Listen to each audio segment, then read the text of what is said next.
Hello and welcome back to my small little library. Today, first of all, I'm changing perspective up a little bit. Normally we sit in that direction, and I thought I'd try this one because there's a little bit more natural lighting from this direction, and my ring light broke, so I don't have a light anymore. So hopefully you are okay with this setting. For me, it's actually a little bit more comfortable to film this way. So yeah, if that's fine and good with you, I would probably keep this perspective.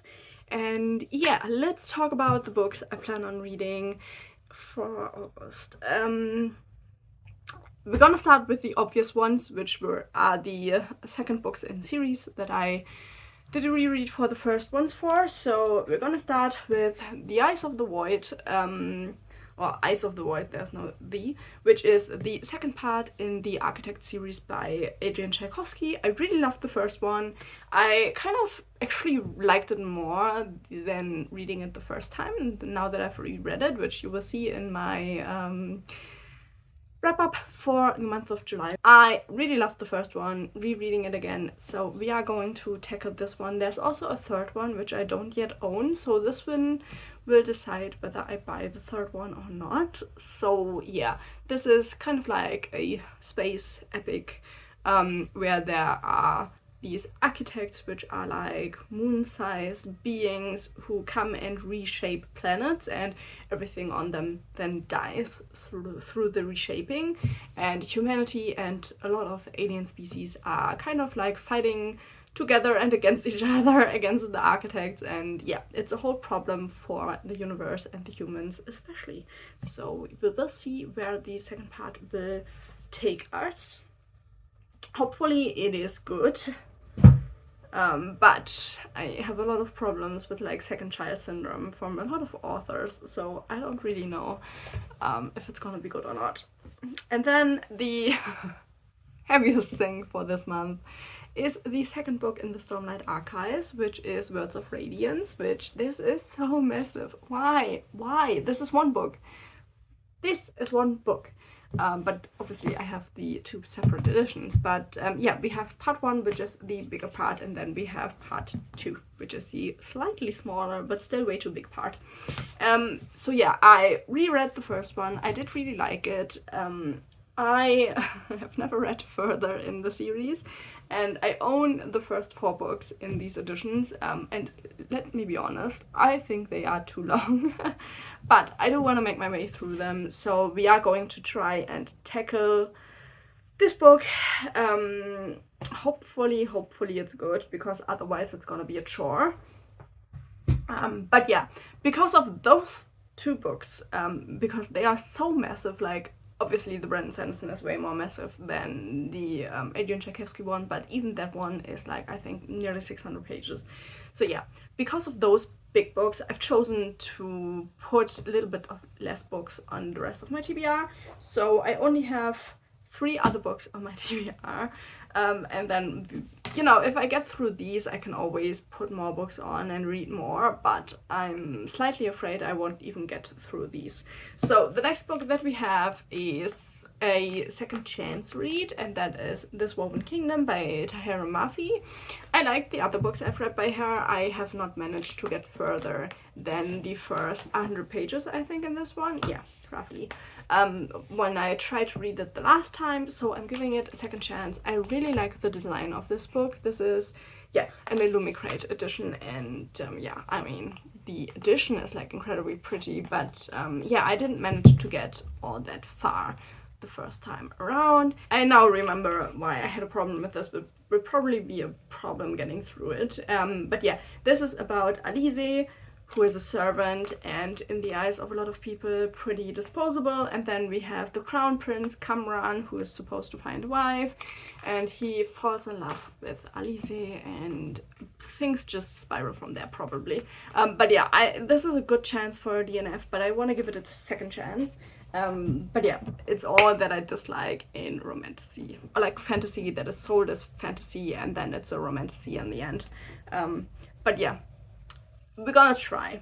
Then one I'm looking forward to is this James Rollins book, because I do actually really like his books.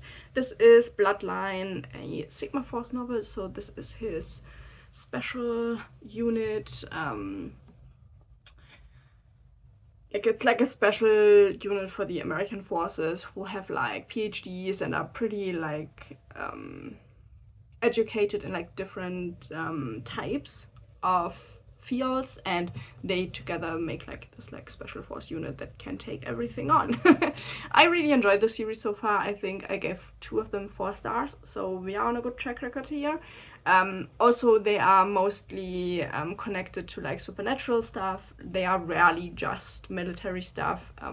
More often than not, it's like a really like symbolic supernatural stuff in there. I don't know what this is about.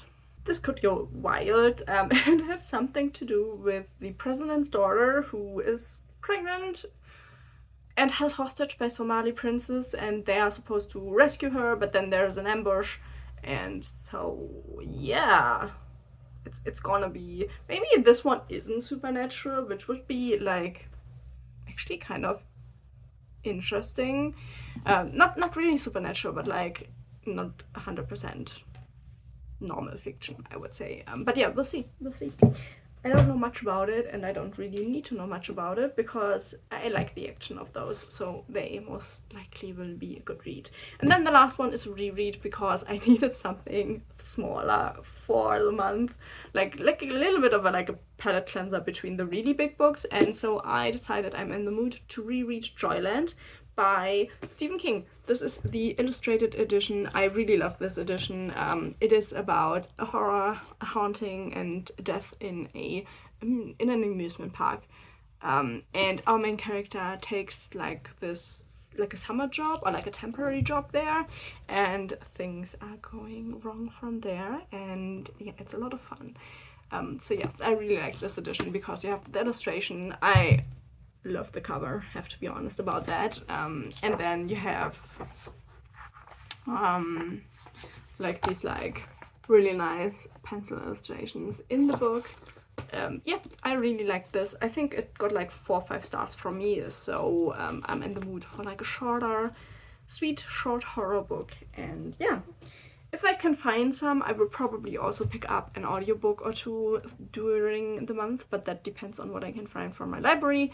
The like really popular books and the newest books are often just lent out for months on end, and it's really hard to get them. So I do have problems at times getting audiobooks that I want to listen to, because I am one of those people, like I want to listen to it now, and if somebody tells me like, okay, you can have it in 2 months, I often lose interest until I can have the book, which is not that great, but you know, we'll see. I mean, obviously the libraries don't have an unlimited amount of books to lend, so I get that, but it's kind of annoying. But yeah, those are the plans for reading in August. I hope I will get through all of them. That would be incredible, but they are all so big.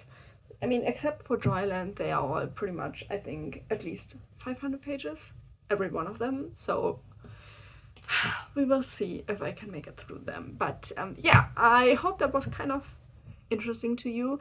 If you've read any of these books and want to leave me a spoiler-free review down below, that would be actually really nice. So please do that. If you like to share your reading plans for August, do that as well. I always like to see what other people read. I do carry like a list of books I might want to read. Obviously I have a hard time getting around to that because I'm still working my physical TBR down, but at some point I wanna, you know, buy those books. So yeah, I always love recommendations in the comments. And yeah, thank you so much for watching, and hopefully I will see you in the next one. Bye bye!